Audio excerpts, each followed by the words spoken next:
In the event of outbreak and tensions in the Indo-China borders, I'm seeing messages and posts in social media. Let's avoid Chinese products. Most of you would be thinking that Chinese products hijacked from the world from mobile phones to electronics. They are stealing all the intellectual properties and how we are going to be doomed if we do not stop downloading TikTok.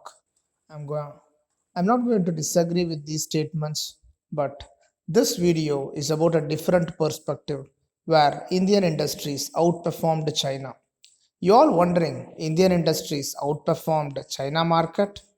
Before revealing the secret, let me tell you what so-called Indian engineers are doing here. Most of the Indian engineers, whether they are mechanical, electrical, or textile, but all of them are sitting in the call centers answering questions from technically challenged Americans, or 80% of the graduates becoming coders for the software industry. Designing and building an engine is not a technology, but a manufacturing, whereas writing COBOL code for a bank in New York by a software company is a technology. Most of the mechanical engineers in India, even from the topmost universities, were absolutely useless.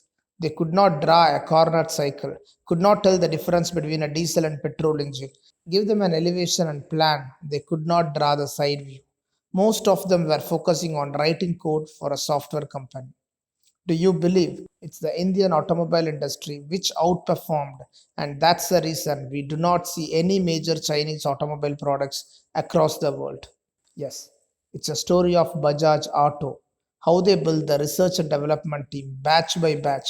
Rather than chasing the mechanical engineers from the premier universities, they chased the people who were so passionate and knowledgeable about the mechanics of automobiles. They found the gems who are not so good in English, but they are technically sound. There was another company using the same approach, TVS, based in South India. They also built a great R&D department. In the year of 2005, Chinese motorcycles attacked India with products which are 30% cheaper. Many dealers started selling them. Indian newspapers predicted the demise of Indian manufacturers, but within 6 months they went broke. Their quality was no match to the Indian motorcycles. They never came back again. Bajaj then started attacking them in Africa. Africans had two choices, either to buy an expensive Japanese motorcycles or cheap Chinese ones. Chinese motorcycles used to come in box. You have to bought them in a box and took it to the mechanic and he would assemble it. In Nigeria, motorcycles are used as taxis. So no one is going to pay you a dime more than the basic requirement. In such market, Bajaj launched its fully assembled motorcycle. It was priced more than the Chinese models, but less than the Japanese ones. The company sets up dealerships, service centers, trained mechanics, and developed a relationship with taxi riders. Today, Bajaj is the market leader. TVS is number 2. The Chinese has been driven out. You can see the videos of the love of the taxi drivers for the Bajaj bikes. Country after country in Africa and in South America, Indian companies captured the market, driving their Chinese counterparts out. In the year of 2018, India became the largest manufacturer of two-wheelers in the world, producing twice more than China. Indian companies have started buying out European brands. The market leader of motorcycles in Europe is not BMW, it's KTM, which is owned by Bajaj.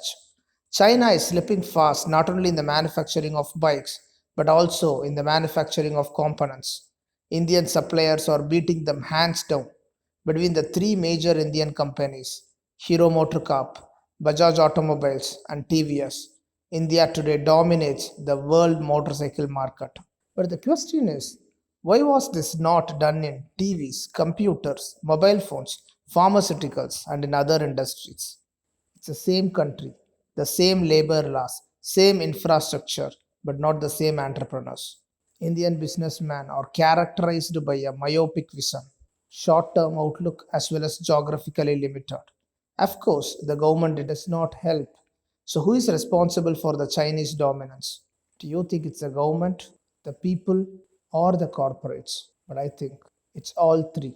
When even ITI trained turners and fitters refuse to work in shop floor, when a stockbroker is paid more than an engineer, when typing code is mistaken for a technology, when government refuse to amend antique labor and land laws, when corporate thinks local and not global, and finally, you.